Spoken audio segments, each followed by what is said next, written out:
continuar con las clases.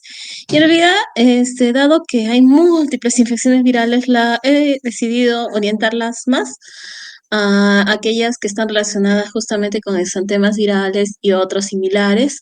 Y vamos a incluir incluso, justamente en esto de eruptivas, a una patología bacteriana que se ve cada vez menos, que es la fiebre escarlatina. Ok, entonces cuando hablamos de exantemas, la mayoría se manifiestan durante la edad pediátrica, o sea, es cierto. Generalmente es bien raro hablar de enfermedades exantemáticas durante el paciente adulto, o si ya cuando las encontramos está en muy contadas patologías, pero es propiamente una patología muy frecuente en esta edad, sobre todo en niños menores de 2 años. Y como según vayamos sabiendo, esto tiene mucha relevancia por el hecho de que muchas de estas patologías ahora, eh, por lo menos las de mayor riesgo, ya tienen una forma de prevención como son las vacunas, ¿no? Entonces, generalmente los exantemas corresponden a infecciones virales, casi el 80% de los casos. En algunas ocasiones podemos tenerlas pues relacionadas a infecciones bacterianas, como lo que es el síndrome de piel escaldada, el síndrome de shock tóxico y básicamente la fiebre escarlatina, y como les decía, pues ya se ve cada vez menos. Puede haber diferentes mecanismos que van a estar involucrados justamente en la formación de exantemas, como son mecanismos inmunológicos, toxinas o por diseminación hematógena de los gérmenes. Básicamente, cuando hablamos de un exantema viral, de un exantema, ya sea viral, bacteriano o inmunológico, por ejemplo, va a tener prioridad de decir, pues, básicamente qué tipos de lesiones estamos encontrando, si son máculas, pápulas, eritemas, abones, por ejemplo, ¿no? Y de acuerdo a eso vamos a pensar si, por ejemplo, fueran abones en una urticaria y en otro tipo de patología. Generalmente cuando hablamos de exantemas virales, lo más común es pápulas y vesículas, ¿no? Casi que tengamos ampollas, equimosis u otro, y bueno, y eritema, ¿no? Pero que tengamos otro tipo de lesiones es muy, poco usual, y generalmente son lesiones generalizadas, generalmente de tipo centrífugo, cefalocaudal, en la mayoría de los casos, como vamos a ver, y puede haber obviamente de diferentes características. Cuando se evalúa un exantema, una forma de evaluarlo, de abordar esta patología desde la manifestación dérmica, ¿no? Que es que básicamente es un exantema, se debe de considerar pues la edad, las vacunas, qué exposiciones ha tenido el paciente, qué medicamentos. Es otra forma de evaluar cuando nosotros nos encontramos frente a un exantema, pero obviamente si hay fiebre, pródomos, congestión viral, ya tendremos que hacer otra evaluación. Y entonces justamente eso, ¿no? ¿Qué síntomas lo están acompañando? Es lo que nos podrá decir si estamos tratando de una infección, si esta infección además probablemente se corresponda a un proceso viral o no, ¿no? Entonces, generalmente pues en los procesos virales o en los procesos infecciosos, para ser un poco más grande, vamos a tener fiebre, síntomas respiratorios tipo coriza, rinorrea, o afección ocular, afección ganglionar, dependiendo justamente de cada una de las diferentes patologías que podemos encontrar. Entonces, una forma de caracterizar los exantemas también los podemos, identificar como 6 tipos prioritariamente: el maculopapular o morbiliforme, que es muy típico, por ejemplo, de sarampión, rubiola; el eritrodérmico, escarlatiniforme, que es básicamente el más común encontrado en lo que es la escarlatina; este reticular, festoneado, que a veces lo vemos en algún tipo de exantemas; súbito, por ejemplo; el urticarial, que básicamente esto lo vemos en alergias; el vesicular, ampuloso, que esto podemos verlo incluso en unas cirugías, una insolación, bueno, cirugías, quemaduras, y este purpúrico, que algunas veces lo encontramos por ejemplo, en una evolución de sarampión. Entonces, vamos a hablar de estos en especial, ¿no? Porque como verán, bueno, cuando hablamos de exantemas maculopapulosos hay un montón de causas, ¿no? Tenemos dengue, adenovirus, mononucleosis infecciosa, enterovirus. Vamos a hablar de sarampión, rubiola, eritema infeccioso, exantema súbito. Vamos a hacer una pequeña revisión de lo que es mononucleosis infecciosa, lo vamos a pasar, ¿no? Escarlatina, en lo que también es bacterianos, y también mencionaremos algo sobre varicela y enfermedad mano, pie, boca. Listo, entonces vamos a empezar con esto que son los vesiculares, pero vamos a hablar primero de este que es muy, muy importante y es la varicela, ¿no? Básicamente es una enfermedad altamente contagiosa ocasionada por virus varicela zoster, que su presentación puede ser como varicela o como herpes zoster. En esta oportunidad vamos a hablar, aunque también se puede dar herpes zoster en la población pediátrica, nos vamos a enfocar básicamente en lo que viene a ser la varicela. Es un virus ADN de la familia herpes, el causante de esto, y básicamente la manifestación de la varicela va a ser pues la manifestación primaria de la infección por este virus. Generalmente se da en niños porque la mayoría justamente de esta población va a estar infectada en sus primeras etapas de vida y bueno, incluso si se refiere antes, sobre todo en poblaciones no vacunadas, que podemos tenerlo en adolescentes y adultos, porque sí existe un porcentaje de pacientes que no han sido expuestos y que no han desarrollado la enfermedad en etapa temprana de vida. Y bueno, básicamente el herpes zóster, que tiene esta infección localizada, muy, muy típico de un dermatoma, y que se debe a una reactivación endógena, ¿no? Del virus del herpes, de la varicela zóster. ¿Cuánto es el tiempo de incubación? Generalmente tenemos de 14 a 16 días, está un rango de se puede ir hasta los 21 días. Y la forma como se contagia generalmente es vía aérea, pero también se puede contagiar por contacto con las lesiones. Uno puede empezar a contagiar desde más o menos 2 días antes o 48 antes del inicio de las lesiones, porque una vez que esta se aparece, una vez que aparece el exantema, la sospecha diagnóstica, dado que es un exantema bien característico, bien alta, entonces la posibilidad de la no exposición o de mayor cuidado y aislamiento, pero generalmente puede ser contagio, se puede empezar inclusive antes, ¿no? Y esto es importante, ¿no? Que hasta un 90% en contactos domésticos, es decir, las personas que viven intradomicilio tienen la posibilidad de contagiarse siempre y cuando se constituyan en personas susceptibles, básicamente en aquellos que no han recibido la vacuna, que actualmente pues es el principal medio de prevención para esta enfermedad. Entonces, una vez que aparece ya hacia el día 14, 21, después del periodo de incubación, vamos a tener una etapa prodrómica, ¿no? Donde aparecen algunos síntomas inespecíficos, ya la aparición del exantema como tal, en una distribución cefalocaudal y finalmente la curación, ¿no? La etapa de Costres. Entonces, es una erupción vesicular cefalocaudal y eso es lo interesante. Siempre, siempre, siempre que evaluemos varicela vamos a tener esta distribución, ¿no? Es que es bien característica. Las lesiones se inician a nivel de rostro y progresivamente van capturando diferentes áreas del cuerpo hasta ser los últimos. Entonces, cuando ustedes evalúen un niño y quieren saber, o un paciente o cualquiera, quieren ver cuál ha sido la progresión de la enfermedad, es importante que siempre vean al nivel en que lleva la erupción, ¿no? Eso les permitirá pues darle un indicativo, una indicación al familiar, al paciente, de todavía si está en fase de contagio, ¿no? Porque todavía está con todas las vesículas, que todavía la parte de la fase de eruptiva está presente hasta que se presenten las lesiones a nivel de pies, ¿no? Casi nunca afecta palmas, pero podrían estar afectadas y generalmente esto se afecta a mucosas, eso sí es una característica de la varicela.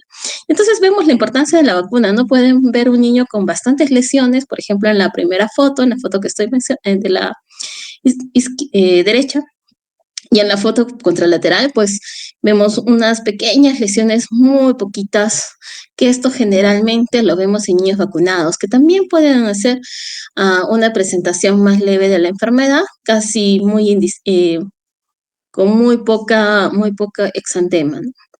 El brote generalmente se da en una semana y se pueden dar hasta 500 vesículas, ¿no? Y lo interesante de este exantema es que lo vamos a encontrar en diferentes fases. Por eso se dice que tiene un polimorfismo bien característico, porque vamos a encontrar máculas, pápulas, vesículas, Y bueno, y en algunos casos encontraremos pústulas, ¿no? Que pueden estar en un riesgo de infección. Y finalmente las costras. Acá, por ejemplo, no se ve ninguna costra. Entonces, hay una gran variación en las lesiones que encontramos, que es algo que caracteriza mucho y lo que facilita mucho el diagnóstico de esta enfermedad. Eh, ¿Qué importante? Hay complicaciones bacterianas de la piel, ¿no? De los tejidos blancos. Y esto, por ejemplo, es una pústula, ¿no? Que se ve secreción amarillenta en el interior. Y estas en formas, este es un impétigo, o sea, esto ya es ya la varicela complicada, son complicaciones más graves de la enfermedad. ¿Qué es lo que tenemos que generalmente evitar, no? Porque como ustedes deben de conocer, la varicela ocasiona una inmunodepresión en el paciente que la padece.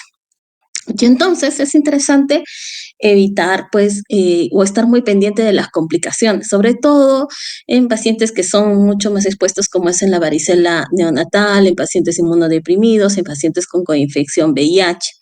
Y este impétigo ampollar es bastante, pues, doloroso para los niños porque hay una esfacelación de la piel, ¿no? Y se necesita bastante cuidado porque, pues, cuando es muy extenso, podría generar una deshidratación, como un síndrome de un paciente quemado. Entonces necesita mucho cuidado.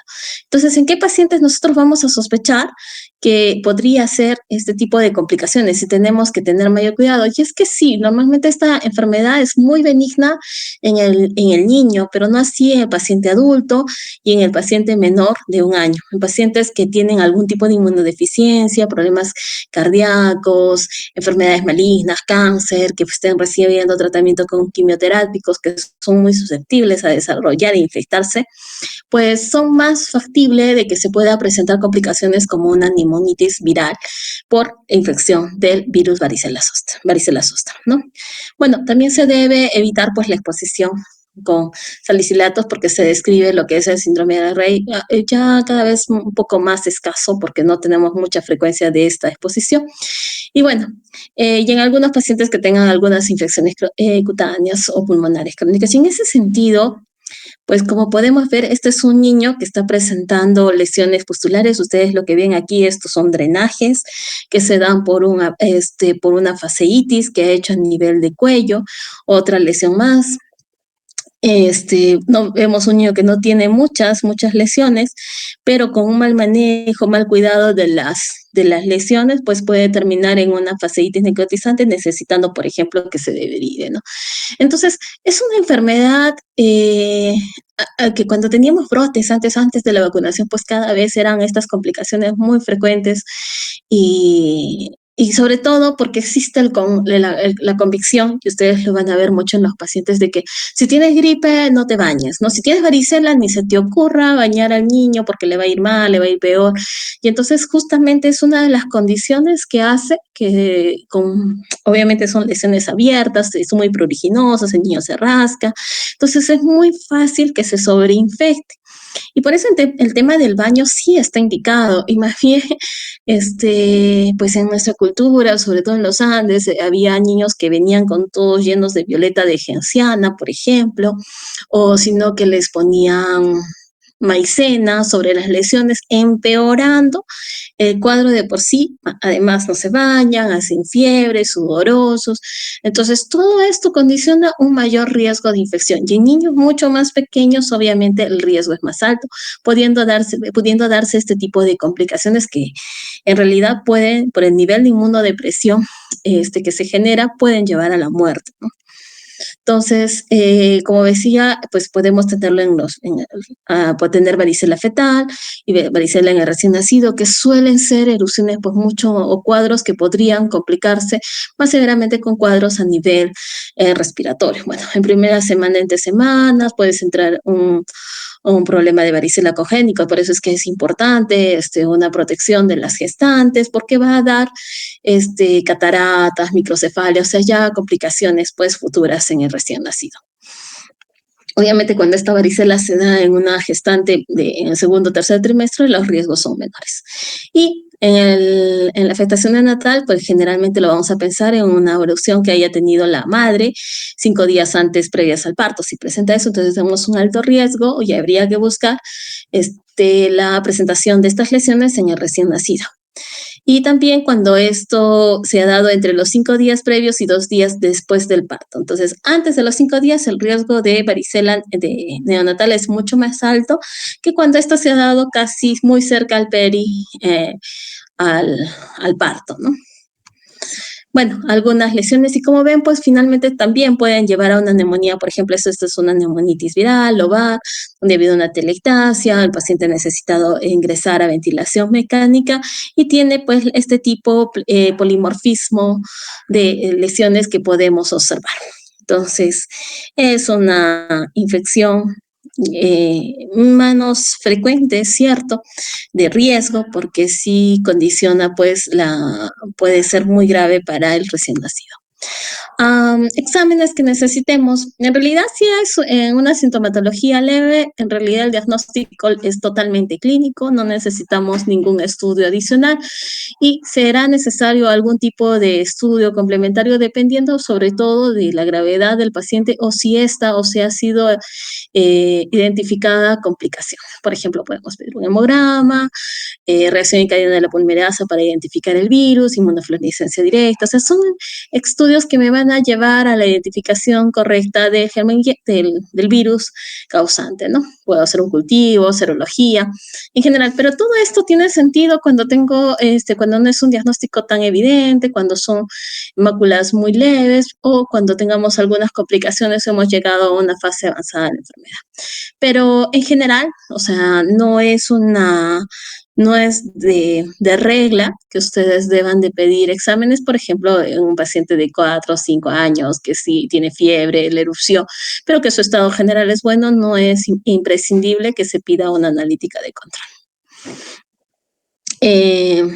Podemos tener algunas complicaciones como las que mencioné hace un momento y un poquito volviendo a traer a colación, podemos identificar estas complicaciones como infecciosas, neurológicas, respiratorias, hematológicas y otras como en las infecciosas lo que hemos hablado, ¿no? La más grave, la infección cutánea y puede pues cruzar con tal vez lo más grave, además del impético ampolar, que han visto como es esa descamación, esa desfacelación de tejido, es la fasciitis necrotizante con muy mal pronóstico, que suele tener un mal pronóstico, ¿no? Por el compromiso del paciente. Neumonías bacterianas, osteomielitis, un poco más alejado el tema de las osteomielitis, neurológicas, y no hay por qué dejarlas de pensar, sobre todo en niños menores. Tenemos encefalitis o meningitis relacionada con la infección por este virus. Las respiratorias, básicamente, una cosa es que se produzca una neumonía bacteriana, pero también hay neumonitis simplemente una neumonitis viral, producto de la infección por el virus, ¿no? Es una forma también de mencionarla. Y las hematológicas, de repente la más peligrosa de las dos puede ser una PTI, pero tal vez la más grave a mencionar, que también se da, es la púrpura fulminante y también un SIT, ¿no? Que se puede dar como parte de la sepsis que se puede desarrollar a raíz de los procesos infecciosos que ocasiona esta enfermedad. Y otras como hepatitis y síndrome de Reye. Tratamiento. En realidad el tratamiento está recomendado, sobre todo el uso de antipiréticos, pero en varicela la recomendación es usar pues de pronto solamente paracetamol y no ibuprofeno. ¿Listo? Entonces, no existe un tratamiento como un antiviral en un paciente que está sano, o sea, bueno, entendiendo sano como que no tiene ninguna otra complicación, comorbilidad, entendiendo que no ha hecho una complicación debida a la enfermedad, es un paciente que está paseando como un proceso leve, ¿no? Pero en aquellos que tienen algún riesgo de sufrir enfermedad, es decir, que son niños mayores, se podría utilizar el aciclovir, y en aquellos que definitivamente son inmunodeprimidos, recién nacidos, o que ya estamos identificando que hay complicaciones tipo celulitis o impétigo, lesiones, o sea, de riesgo, condiciones de riesgo, pues sí o sí la recomendación puede ser aciclovir endovenoso, sobre todo cuando son pacientes que van a poder ser o van a necesitar ser hospitalizados en las dosis que figuran ahí, 10 miligramos por kilo o 500 miligramos por metro cuadrado por dosis. Usamos más la de 10 miligramos por kilo, es en verdad, pero bueno, esas son las dosis que se pueden utilizar y podemos utilizar también en niños más grandes, pues 20 miligramos en otro grupo de pacientes. Virus herpes zóster, varicela, siempre y cuando tengamos complicaciones bacterianas tipo, estoy sospechando de que es una neumonía bacteriana, se puede utilizar antibiótico terapia en esos casos. En pacientes que están cursando con una celulitis también está indicado, además de la aciclovir, la complementación del tratamiento con un tratamiento antibiótico. Ok, ¿qué hacemos si finalmente el paciente se expuso, no? Primero, como les digo, la principal prevención en varicela es actualmente la vacunación, la cual se realiza a los 12 meses y a los 15 meses una segunda dosis. O sea, está ya, gracias, ha sido un logro realmente el hecho de que tengamos incluido en el carnet, en el calendario de vacunación que contempla el Ministerio de Salud, lo cual lo hace gratuita, hace esta inclusión no tiene probablemente más de 15 años, probablemente menos inclusive. Y pues a mí en lo personal sí me ha tocado ver estas complicaciones de varicela muy, muy frecuentes, ¿no? Durante la etapa en la residencia, pues veíamos niños que se nos han muerto, ¿no? Justamente con esta enfermedad. Entonces, el tema de la vacuna realmente ha ayudado mucho en disminuir su incidencia. Y entonces, ¿qué podemos hacer cuando alguien es diagnosticado de varicela y de pronto no está vacunado? Lo primero es, a menos que no tenga una alergia demostrada, pues se debe utilizar la vacuna a aquellos que son mayores de 12 meses y por lo menos esta vacunación se debe hacer 3 a 5 días después del contacto. Y obviamente son 2 dosis separadas. Normalmente cuando se hace en el calendario de vacunación está separado por 3 meses, pero aquí mínimo debe de pasar un mes para disminuir, ¿no? Básicamente, obviamente, la segunda dosis ya habría pasado el periodo de incubación, que dijimos que era 21 días, pero es necesario considerarla para completar el esquema y conseguir una buena protección inmune, ¿no? Y bueno, otra opción ya en pacientes con alto riesgo es la dosificación con inmunoglobulina. Esto debe ser antes de que pasen 96 horas de haber sido expuesto al paciente, y generalmente lo consideramos en recién nacidos, hijos de madre que ha tenido justamente con varicela, lo que hablábamos, que aumentaba el riesgo de varicela neonatal, en el neonato y lactante, muy pequeñito, no menores a 1 año, con alto riesgo, o aquellos niños que tienen inmunodepresión, aquellos que han tenido, por ejemplo, han sido intervenidos por trasplante de médula. ¿Por qué? Porque lo más probable es que en esta población tenemos el riesgo de complicaciones severas. Bueno, la otra patología de la que lamentablemente nos toca hablar, digo lamentablemente porque pues ya hacía un buen tiempo que nos habíamos considerado prácticamente que el sarampión está en vías de erradicación, ¿no? A nivel mundial, pero esto ya ha cambiado y lamentablemente nosotros hemos a nivel Perú reportado casos de sarampión. Antes eran muy, muy esporádicos, ahora un poquito que se ha reportado ya de forma constante en los años, ¿no? Entonces, y nos levanta una alerta. De hecho, es una enfermedad de notificación obligatoria, está ocasionando por un virus ARN, el contagio es vía aéreo, lo que ustedes saben lo que significa, pues, un mayor riesgo de poderse contagiar. Justamente las infecciones por vía aérea son mucho más fáciles de poder ser diseminadas, ¿no? Generalmente tiene una presentación estacional, invierno, primavera, y esto es un poquito lo que se vio, ¿no? O sea, estábamos hablando en el 80, en épocas en que todavía no se había hecho tanto énfasis en la vacunación, y esto fue cayendo, ¿no? Hasta poder en el 2021 tener muy bajo reporte. No hemos llegado a 0 reportes a nivel mundial. Bueno, y toda esa belleza que se vio entre el 2020, 2021 y el 2020, pues nos marcó, veíamos picos que habían por ahí en algunos sitios. África sigue siendo nuestro gran problema a nivel mundial porque los índices de vacunación son muy bajos, una población muy pobre. Pero Europa tampoco se aleja, ¿no?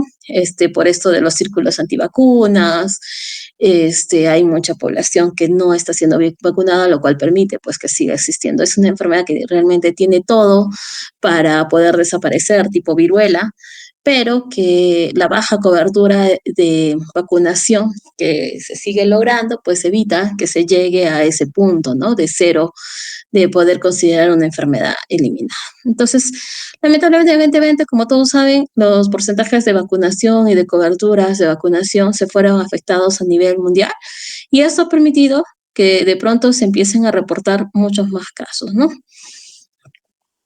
De esta enfermedad a nivel mundial, un poquito lo que nos ha pasado en Perú. No teníamos casos en el 2020, 0 casos en el 2021. Bueno, eso es lo que por lo menos lo tiene reportado OMS, y en el 2024 ya van reportados hasta marzo 2 casos, ¿no? Entonces, de hecho hubo a inicios de año una alerta justamente por la presentación de sarampión. Entonces, ¿cómo se va desarrollando esta enfermedad? Bueno, primero el sarampión, pues esta infección en el día 0 va a ingresar al organismo, ¿no? Va a contar básicamente a través de secreciones o aerosoles, otra vez también a través de la conjuntiva ocular, a través de secreciones, es que puede ingresar el virus dentro del organismo.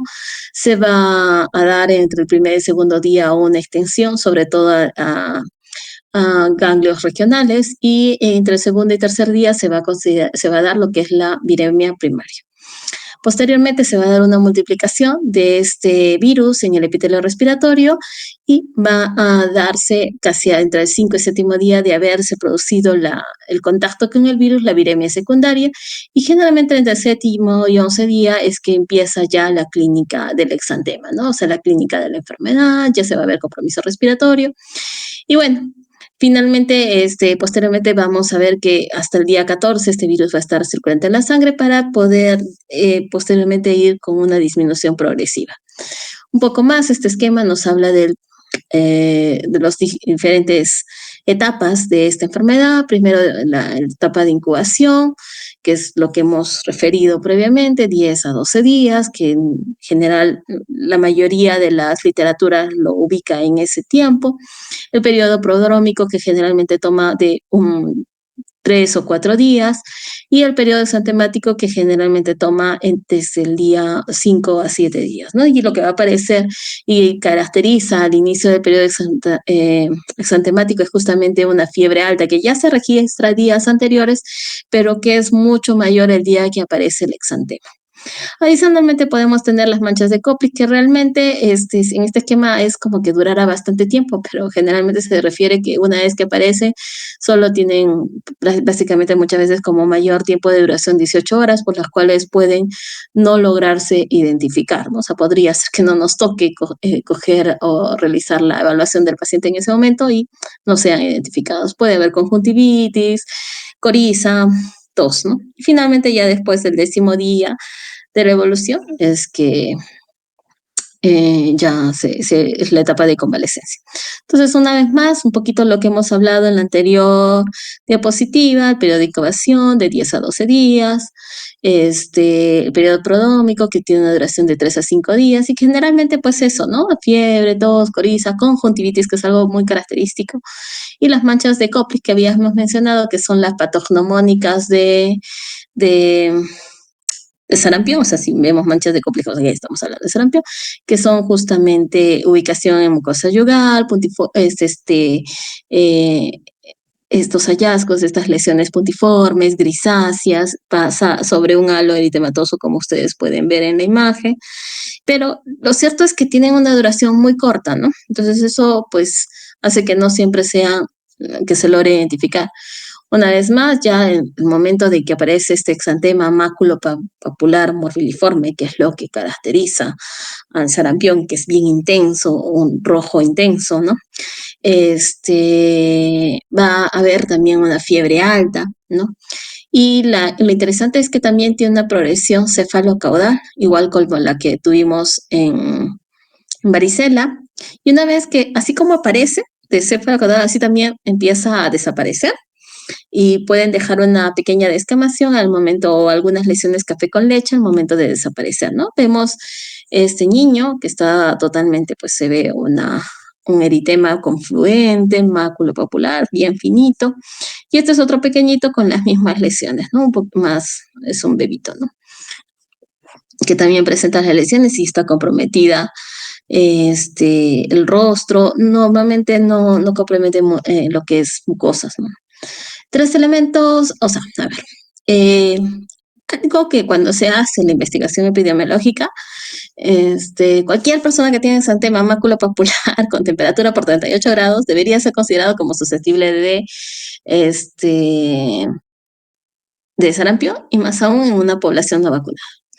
Ya, entonces, el diagnóstico tiene mucho que ver con la clínica. Es cierto, como les digo, en el sarampión sí hay una necesidad, pero más que nada por lo que significa, porque identificar si efectivamente es un brote epidemiológico, es un caso, identificar si realmente estamos hablando de sarampión o se está confundiendo con otra enfermedad, pero es una enfermedad que es una lesión característica. Bueno, si encontramos manchas de cóplica, ok, estamos sospechando mucho más de sarampión, pero sí de pronto necesitamos tener una inmunoglobulina G, una inmunoglobulina M. Es decir, si nosotros reportamos un paciente como sospecha de sarampión, este paciente debe de ser notificación inmediata y debe pasar por toda esta evaluación de inmunoglobulina G para corroborar que efectivamente, e inclusive PCR, ¿no?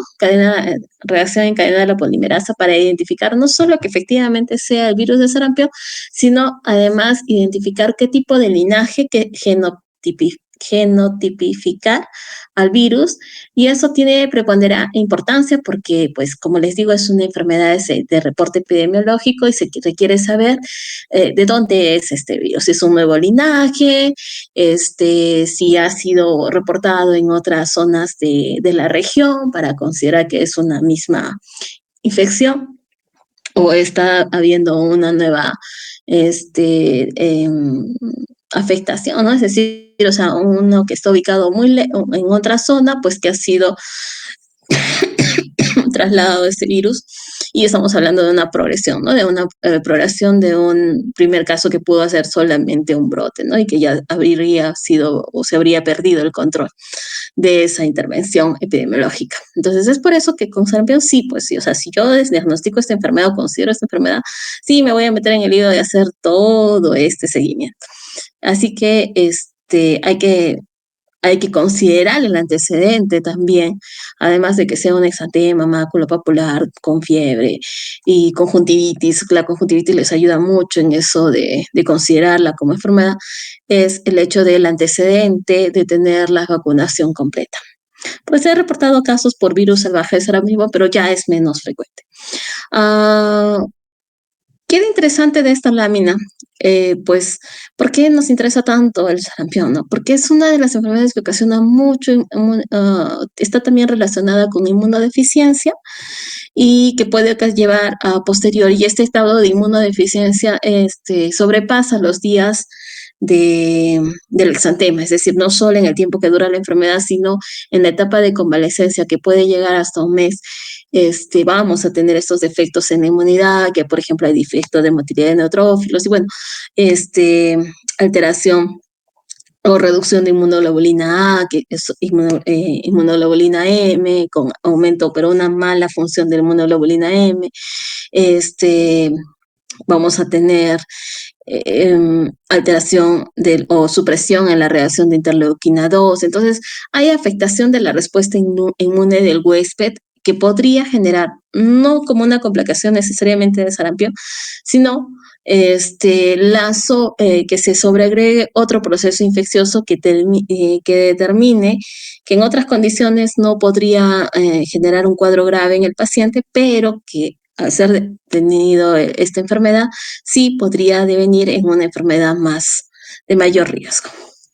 Bueno, entre las complicaciones que se verifiquen más allá de del déficit inmunitario, pues dentro de la evolución de la enfermedad se habla de otitis media, laringotraqueobronquitis, neumonías y un poco más alejados, casi 1 en 1000 y 1 en 100.000, las encefalitis. Sin embargo, pues ese riesgo de, aunque sea de 1 en 1000, nos obliga a hacer todo lo posible para mejorar las coberturas y tener una enfermedad menos, ¿no?, en qué pensar.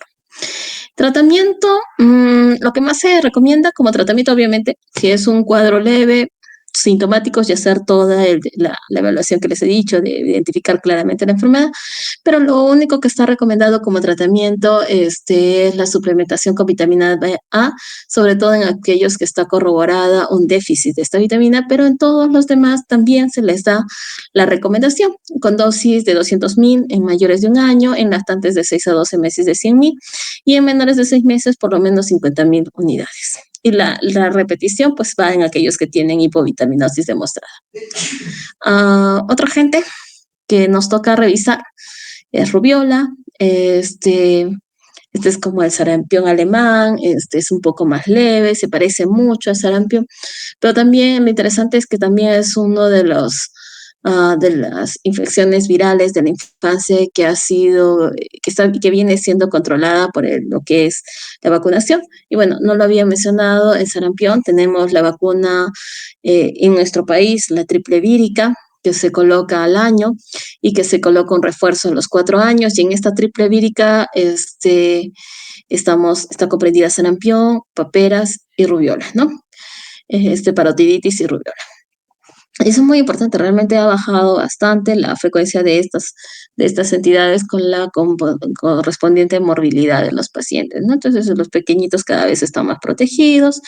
Es también interesante de esta enfermedad y justamente lo que favorece para lo que es una enfermedad que puede ser nuevamente controlada por vacunación, es que solo nosotros somos el reservorio, ¿no?, del ser humano. Y eso siempre favorece para hacer un mejor control de la enfermedad. Es una vía de transmisión básicamente directo, por inhalación de aerosoles o por contacto con las secreciones. Es un periodo de vacunación un poco más largo, de 12 a 23 días. El periodo de contagio se va a dar desde incluso 7 días antes del inicio del exantema. Y algo interesante que una vez que te da, y eso también lo hemos visto en varicela, en realidad no lo mencioné, pero generalmente cuando te da rubiola o te da varicela ya pues te quedaba una inmunidad permanente, ¿no? Ya que si es que volvía a aparecer, generalmente lo que podría aparecer es la infección por virus, varicela zoster, o sea, el herpes zóster como tal, y en rubiola sin nada, ¿no? Sin embargo, podemos ver que en algunos generalmente esto, cuando eres pequeñito, pues ya un gran porcentaje de los niños estaban infectados, porque era muy rápida su diseminación. Una vez que un niño, pues porque es muy rápida su diseminación, una vez que uno de los niños, un niño está infectado, entonces rápidamente puede contagiar a sus congéneres. Pero puede pasar que sí, que tú llegues a la adolescencia, que no te hayas vacunado y que igual puedas padecer la enfermedad, ¿no? Entonces siempre se reporta eso, sobre todo en población no vacunada. Y incluso pacientes que solo tienen fiebre, coriza, que han hecho un exantema muy leve, que no logra ser identificado, pues, o en casos en los que casi no hay gran sintomatología, pues pueden incluso ser ellos portadores y ser foco de contagio para las demás personas.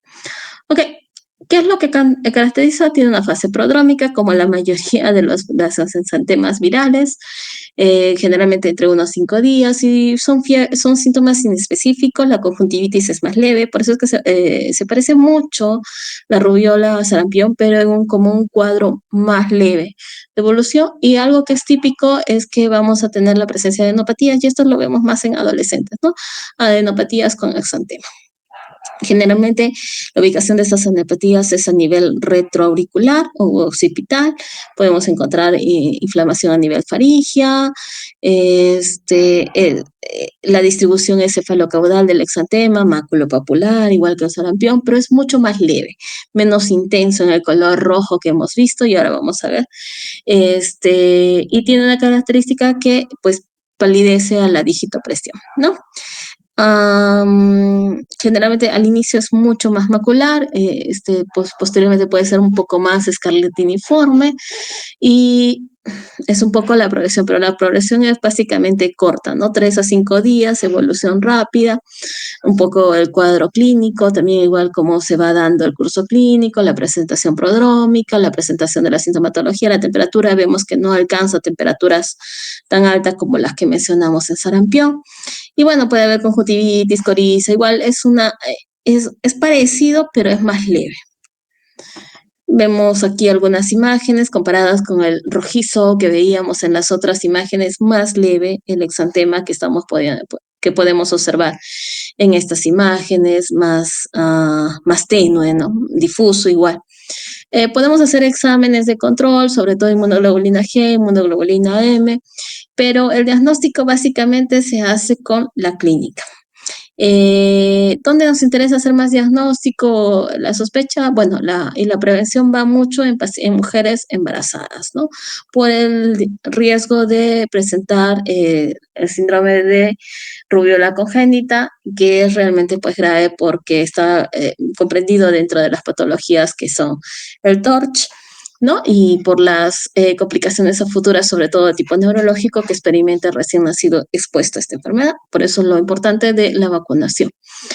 Un algoritmo sencillo de cómo manejar esta enfermedad, paciente con sospecha, historia clínica. Ahora, la rubiola, cuando se tiene la sospecha, también debería ser notificada para hacer una adecuada evaluación. Es menos, también es una enfermedad de notificación inmediata. Y bueno, básicamente lo que nos interesa es vigilar si ha habido algún tipo de complicación. También se reporta que las complicaciones más comunes, sobre todo en el adulto, son las atralgias, o sea, en el adolescente, adulto, pero que no se van a observar en pacientes inmunocomprometidos porque básicamente esto es por activación o por depósito de los anticuerpos. Entonces, el paciente inmunocomprimido generalmente no tiene este tipo de complicaciones. Y las otras, pues, que se van a describir es trombocitopenia, encefalitis, perdón, que generalmente no tiene una complicación de riesgo. Entonces, en realidad, en rubiola, es una enfermedad bastante benigna.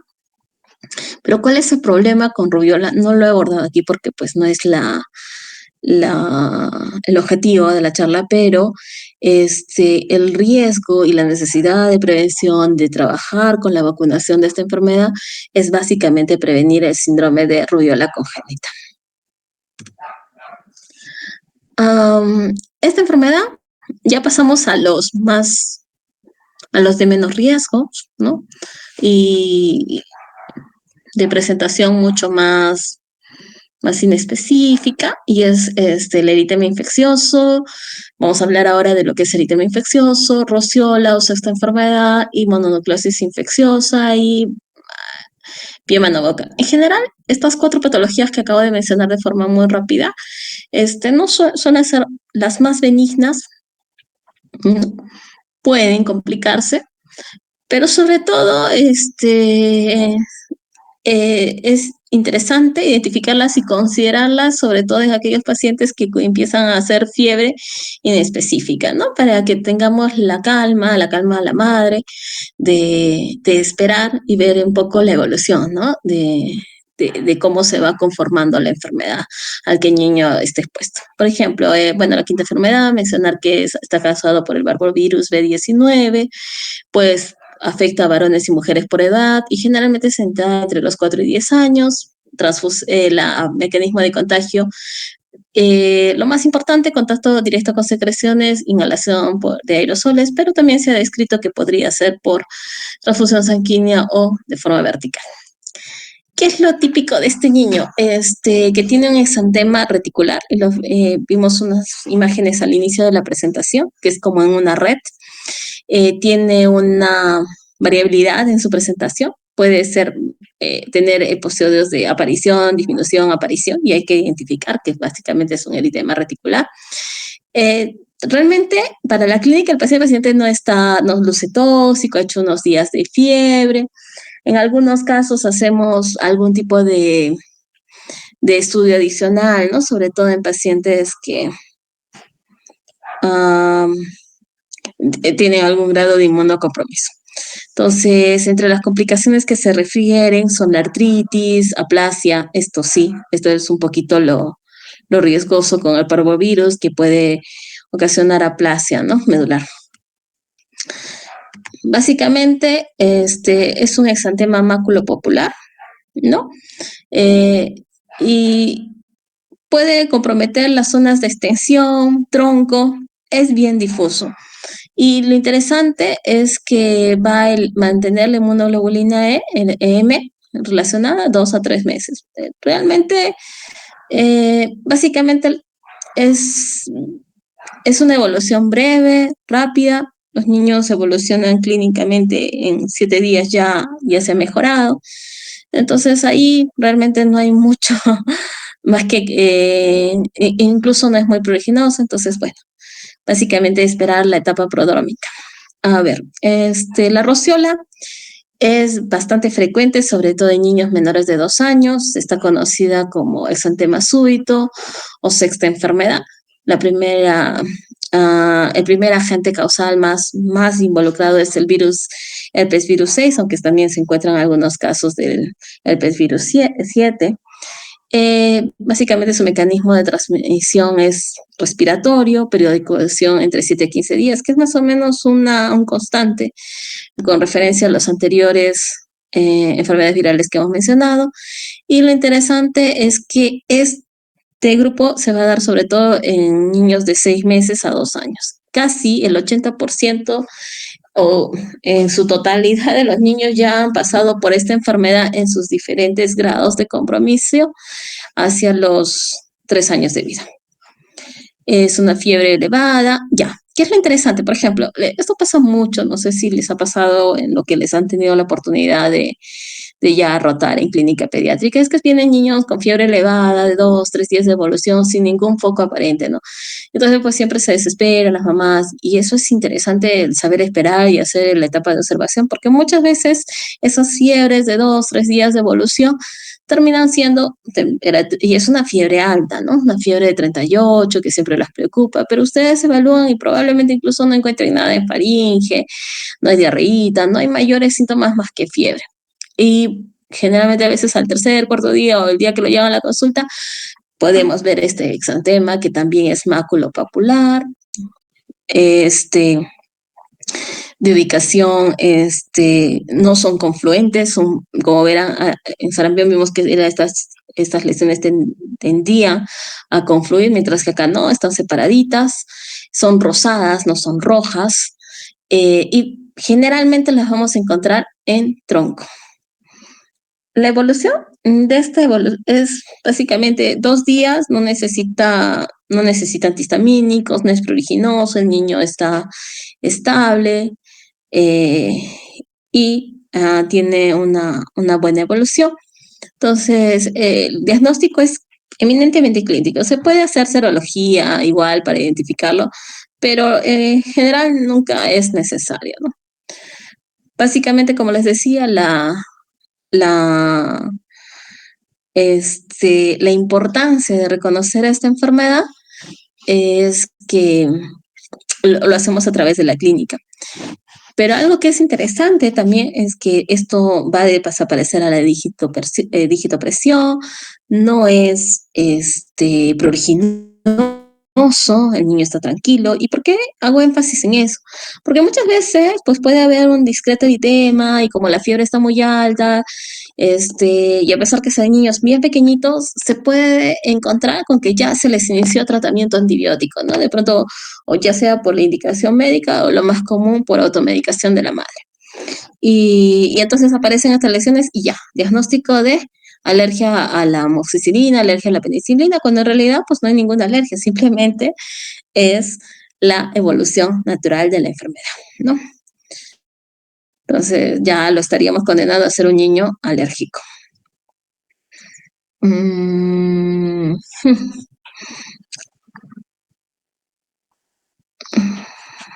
a ver. La infección por... Ya está. Infección por virus de Epstein-Barr. Básicamente aquí estamos hablando de mononucleosis. La mononucleosis muchas veces no causa, no cursa solo en un 15 o 30% cursa con exantema, pero van a ver que justo relacionado con lo que acabamos de ver en esta enfermedad, pues aquí se me ha pasado una. Ah, a ver, un ratito antes de pasar, porque por ahí me llamaba la atención que me vio. Acá está. Y disculpen por retroceder, pero se había pasado rápido. Y es que cuando hablábamos de quinta enfermedad, me parecía raro.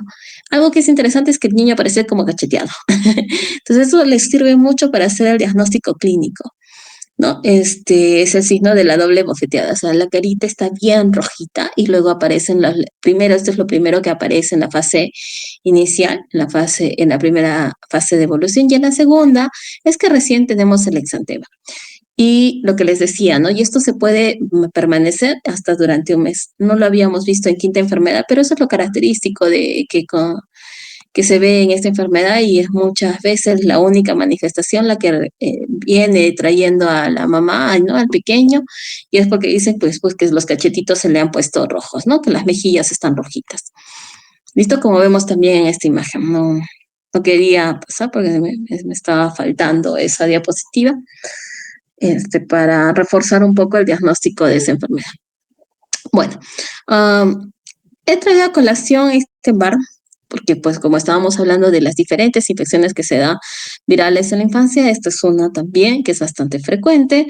Generalmente en países en desarrollo como el nuestro lo vemos en niños pequeñitos, entre los 2 y 3 años, y en países en vías de desarrollo, pues lo vemos generalmente en países desarrollados, lo vemos en adolescentes. El humano sigue siendo el único reservorio y básicamente es por partículas, aerosoles, contacto con secreciones, la forma en que uno termina contagiándose. ¿Qué interesante tiene la mononucleosis infecciosa? Bueno, tiene un periodo de incubación un poquito largo, de 4 a 6 semanas. Los síntomas son inespecíficos, la fase prodrómica. Y lo más característico es que va a tener fiebre, dolor faríngeo y linfadenopatía. O sea, la mayoría de los casos en una mononucleosis infecciosa va a cursar con esto.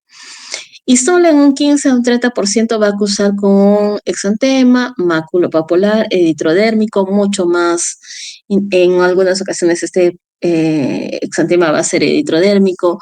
Pero ¿qué les llama la atención? No sé, de esta imagen, como podrán ver, es un color bastante intenso. Y cuando vean esto, ¿por qué he traído mononucleosis infecciosa? Porque una vez más, fiebre, cefalea, faringitis, inflamación faríngea, presencia de ganglios en el 50%, o sea, es bastante frecuente. Y muchas veces esos niños son diagnosticados con una faringitis bacteriana. Ok, entonces, ¿cuál es el tema con el exantema de la mononucleosis infecciosa? Es que aparece y es reforzado con la exposición a penicilaminas, a penicilina o a betalactámicos como la amoxicilina. Entonces, generalmente el exantema no aparece como evolución de la enfermedad, podría no aparecer, pero si además, dado que consideran esos signos típicos, lo diagnostican, se hace un diagnóstico inadecuado, no es considerado un proceso viral y se inicia tratamiento antibiótico, pues la posibilidad es que el niño aparezca con este tipo de exantema como el que estamos viendo en la imagen. ¿Y qué es lo más probable que piense la familia o que piense el médico que le toque evaluar esto? Es que esto podría corresponder o sea, diagnosticado falsamente de una alergia a las penicilinas, ¿no? Entonces, algo muy característico de la mononucleosis infecciosa, una vez más, bueno, se puede hacer diagnóstico serológico con anticuerpos, nos ayudaría un hemograma donde veremos particularmente la predominancia de monocitos, ¿no? En el diagnóstico, y este exantema pues también desaparece a la digitopresión, que no es pruriginoso, así que eso ayudaría mucho a descartar que se trate de una urticaria, ¿no? Un cuadro alérgico. Entonces, formas como diagnosticar, generalmente si tiene la tríada clásica y adenopatía además, entonces puedo considerar que si es que lo tiene, pues podría hacerle un hemograma, bioquímica, serología para Epstein-Barr, y si esta sale positiva, pues efectivamente confirmo que es una mononucleosis infecciosa, y si no, pues puedo hacerle cultivos, hacer identificar anticuerpos antinucleares del virus de Epstein-Barr, y eso me va a mejorar o va a ser más claro para normalmente igual llegar al diagnóstico de que solo se trata de una nucleosis infecciosa. Sin embargo, con este tipo de faringitis, fiebre, odinofagia, igual pueden causar otro tipo que van del complejo TORCH, ¿no? Que es citomegalovírus, toxoplasmosis, entre otros. Como un poquito cómo se van comportando los anticuerpos para decir que es una infección aguda. Entonces puedo ver antígenos de la cápside viral que van a estar positivos, todos los antígenos en realidad van a ser positivos, antígeno nuclear del virus de Epstein-Barr y antígeno precoz que también se puede hacer. Cualquiera de estos van a estar positivos en la infección aguda, y más bien cuando hablamos de infecciones crónicas, pues veremos que encontraremos que por ejemplo, los anticuerpos heterófilos que se puede realizar en la investigación. Entonces, por lo menos se considera que para considerar que sea una infección aguda debe de tener por lo menos 3 antígenos positivos, ya sea IgM, la incremento de los valores IgG y cualquiera de estos dos, ¿no? Del nuclear o el antígeno precoz.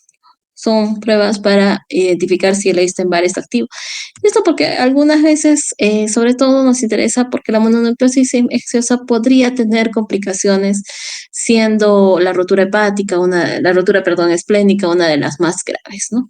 Entre otras, trombopenia, meningitis, entre otras. Pero tal vez el riesgo de una rotura esplénica es lo que nos lleva y considerando el grado, porque igual esta infección viral puede ser muy leve o puede ser bastante grave y significar un alto riesgo para el paciente. Otra típica es la infección por enterovirus, el síndrome Pío-Boca. Seguro que ya les ha tocado tener algún tipo de poder evaluar, y lo típico es que son lesiones a nivel de justamente palmas de plantas, plantar, ¿no? Y vesículas que comprometen la mucosa oral, lengua, ¿no? El directamente involucrado es el Coxsackie-16, generalmente se da en niños en la etapa preescolar, se aparece generalmente por brotes, ¿no? Y es muy contagioso, es decir, una vez que uno de los pequeñitos termina infectado, es muy fácil que los niños expuestos también desarrollen la enfermedad. Es un periodo de incubación corto, tiene una fase prodrómica que generalmente es una fiebre, pues el niño cursa 2 o 3 días con fiebre, dolor faríngeo, y luego aparecen estas lesiones muy características, ¿no? Son lesiones vesiculares en plantas.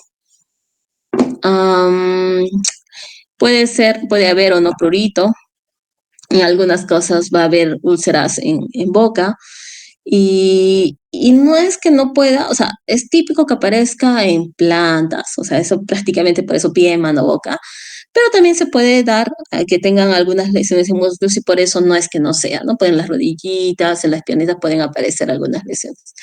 Este diagnóstico es clínico, o sea, ustedes ven un niño con este tipo de lesiones en las zonas características y bueno, ya está hecho el diagnóstico, ¿no? Además que están precedidos por este cuadro de catarral, que puede haber incluso congestión, pero lo más común es que solo aparezca fiebre, y generalmente al tercer o cuarto día de una fiebre inespecífica recién aparezcan las lesiones. Por eso es que a veces cuando no encuentran realmente nada, no se apresuren a dar tratamiento antibiótico, ¿no? Porque ya han visto que podría pues ser perfectamente un exantema viral en este grupo etario. Y segundo, podríamos condenar a un niño, ¿no? A un diagnóstico de alergia a las penicilinas, con todo lo que significa todo el grupo de antibióticos que están vinculados con este tipo de diagnóstico, no solo los betalactámicos, sino también sus primos hermanos, como las cefalosporinas, que podrían estar involucrados. en esa, en esa alergia, ¿no? Cuando en realidad, pues el niño lo único que tuvo fue una rociola, una mononucleosis, o de repente igual, ¿no? Solo tuvo fiebre y al final terminó siendo una enfermedad de pie, mano, boca porque las lesiones recién aparecen 3 o 4 días después. Entonces, esto es un pequeño resumen de, de las cinco, bueno, de los de 5 de las enfermedades que hemos tenido la oportunidad de revisar: sarampión, generalmente 3 a 5 días, a veces la rubiola puede igual cursar sin pródromos, la mayoría tienen fiebre, ¿no? Bien en específico el periodo prodrómico. Eh, en el caso del sarampión, pues el exantema empieza, y esto es algo típico, ¿no? O sea, el exantema del sarampión empieza retroauricular y no va a coger ni manos ni pies y justamente estas zonas están excluidas.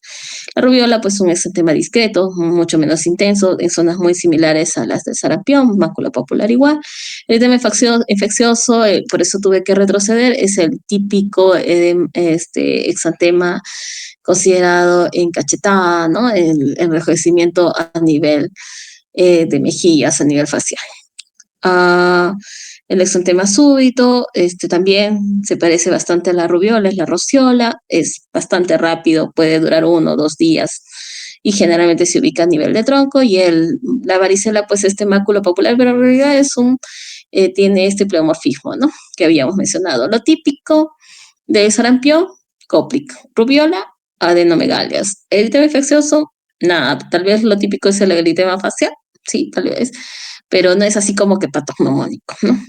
El exantema súbito, bueno, esto si es que hacemos un hemograma, pero realmente casi nunca hacemos ningún tipo de examen en esta patología. Y la varicela, pues esa diferencia en las lesiones, ¿no? El polimorfismo de las lesiones. El contagio de sarampión se aparece en los primeros 5 días antes de la enfermedad, la rubiola 7 días antes del inicio y 7 días después, o sea, generalmente es más largo la posibilidad del tiempo en que esta enfermedad contagia. El eritema infeccioso va a contagiar en los días previos a la aparición del exantema. El exantema súbito igual, previo a la aparición del exantema, y el contagio hasta en la varicela, pues es antes de que aparezca el exantema, generalmente los 3 días de fiebre, la fase catarral que caracteriza la enfermedad, y hasta que aparece, hasta que las lesiones ya están en costra, ¿no? Una vez que ya las lesiones están en costra, podemos decir que ya no es contagiosa, ¿no? Una vez más, un poquito de lo que se presenta. Igual, hay diferentes, lo que hacen un conglomerado de estas patologías, o una comparación con el dengue, que ahorita está de moda, ¿no? También es maculopapular, pero tiene esta característica que es prioritariamente a nivel central, ¿no? Centrífugo, dura 3 a 5 días, bueno. Pero se está viendo en niños, ¿no? En realidad, pues agarra cualquier grupo etario. Y tiene que ver sobre todo con la zona geográfica. Bueno, esto no es una infección viral, no. Corresponde o está dentro de los exantemas en la infancia, cada vez se ve menos, ¿no? Por suerte, pero todavía existe la escarlatina, ¿no? Está ocasionado por exotoxinas de estreptococo beta hemolítico del grupo A. Básicamente se transmite por contacto directo con las secreciones y generalmente lo vemos en niños mayores, ¿no? Estas lesiones son sobre todo en niños más grandes.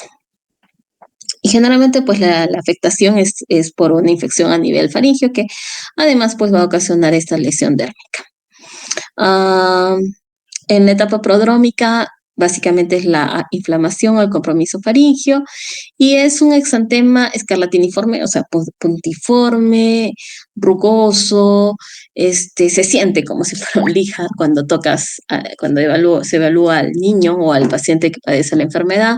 Generalmente se va a iniciar en el rostro, en el tronco, y va a tener 2 características importantes: que respeta la región, el triángulo, esa zona no está tomada, lo podemos ver mejor en esta imagen, ¿no? las mejillas están tomadas, pero lo que es la región nasolabial no está comprometida, y esto que son las líneas de Pastia, que a nivel de las flexuras suele ser más acentuado este exantema. Podemos tener esta típica lengua frambuesada, obviamente va a haber diferentes grados de afectación, pero una vez que esto empieza a ceder, se va a empezar a descamar de esta zona. Es una descamación en láminas enormes, o sea, no es pequeñita, sino se descama en ambas como después de una insolación, ¿no? Y en general tiene una evolución benigna. El tratamiento es básicamente eh, con beta-lactámicos, ya sea penicilina, vía endovenosa, intramuscular, y también, pues, más común es que utilizamos la amoxicilina Biora. Si el paciente, pues, tuviera una alergia demostrada a estos medicamentos, a los beta-lactámicos, se puede utilizar acitromicina o, en su defecto, también cefalexina, si es que no hay reacción cruzada. Complicaciones con la escarlatina. El problema más grave de esta enfermedad es que se puede complicar con una fiebre reumática y con glomerulonephritis post-estreptocócica. Entonces, por eso es importante su diagnóstico precoz y su tratamiento adecuado para evitar esas complicaciones futuras. Bueno, a lo largo de toda la exposición, les he mostrado casi al pie de página las diferentes bibliografías que se han tomado y adicionalmente estas otras revisiones.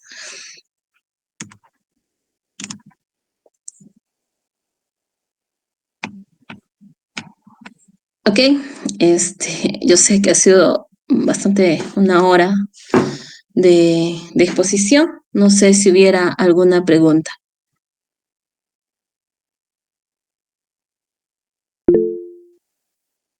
Sí, Pablo. Sí, buenas noches, doctora. Una consulta. El hecho de que la madre del paciente pediátrico haya presentado alguna de estas infecciones, esto sirve como un factor protector para que el hijo de la madre tenga, ¿no?, alguna protección frente a estas infecciones, o no No, tiene nada no, que no. ver. No, o sea, en realidad, si te refieres a la etapa neonatal, sí, bueno, Claro. siempre hay una transmisión de anticuerpos, o sea, los primeros grupos de vida, los primeros meses de vida, pero en realidad no se transmite la inmunidad a través de forma vertical, ¿no? Se puede transmitir el contagio, pero no la inmunidad. O sea, si la mamá tuvo varicela, el niño no va a tener varicela, tiene un menor riesgo. Es cierto que se transmiten anticuerpos, inmunoglobulina A a través de la leche, o sea, como factor de protección, pero igual podría desarrollarla si está expuesto a un paciente con varicela. Ese niño puede desarrollar varicela, porque no existe esa inmunidad específica. Sí, doctora, aparte del el síndrome de rubiola congénita, ¿qué otra de las infecciones que nos mostró tiene una transmisión vertical? La varicela neonatal también se puede dar, pero directamente vertical lo hemos visto, me parece, mononucleosis infecciosa, si no me equivoco.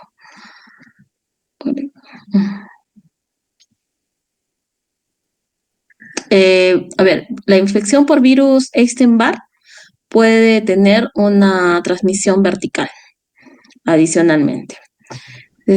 Después, rociola no, eritema infeccioso no tiene transmisión vertical, y creo que esa es la única adicionalmente.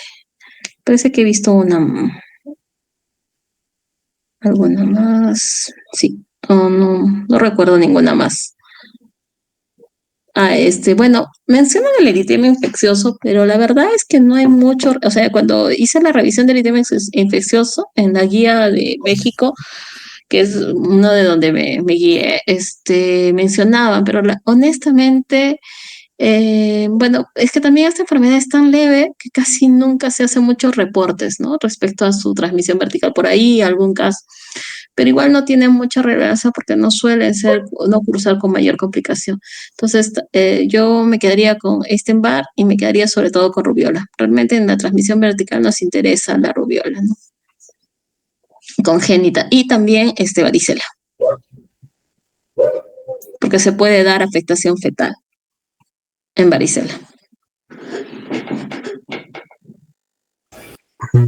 Gracias, doctora. Y una última pregunta. Eh,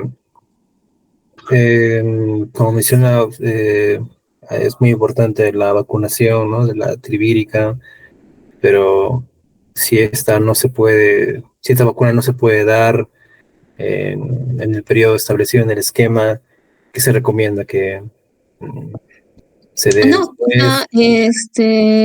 es cierto que nosotros, por ejemplo, pasa, ¿no?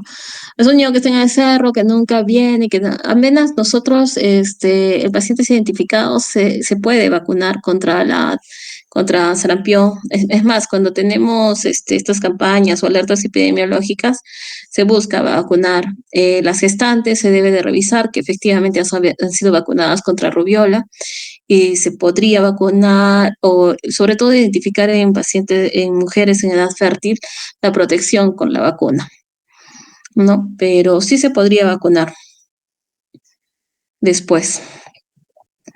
Solo que ya, sobre todo en niños entre los 4 y 10 años, se puede regularizar la vacunación de sarampión, parotiditis y la de rubiola. Pero sobre todo la de sarampión es la que se da más énfasis. Ya mayores, en grupos de adultos, lo que se aplica es inmunoglobulina, ¿no? Si han sido expuestos. Ya, gracias, doctora.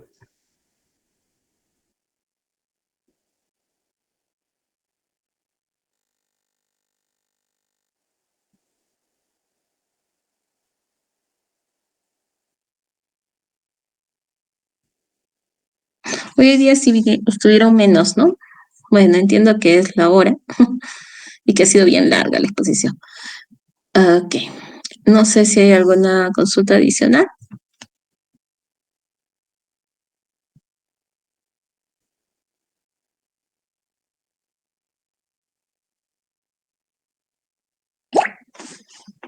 Listo, chicos, les agradezco por haber estado presentes. Les voy a pedir bueno, en realidad espero que existen los 10 que figuran.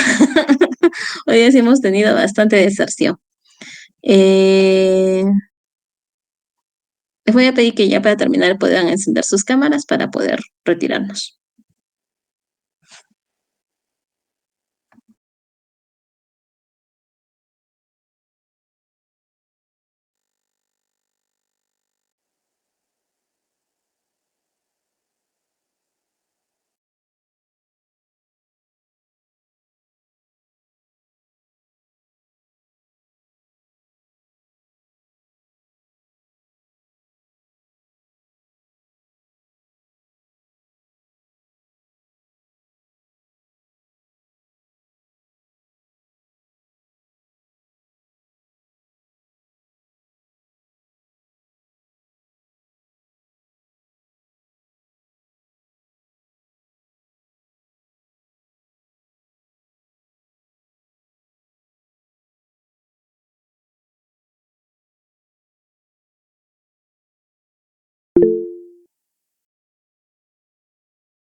Muy bien, chicos, pueden cerrar sus cámaras. María del Pilar, te comparto la exposición, pero solo es para los que han estado presentes en la clase.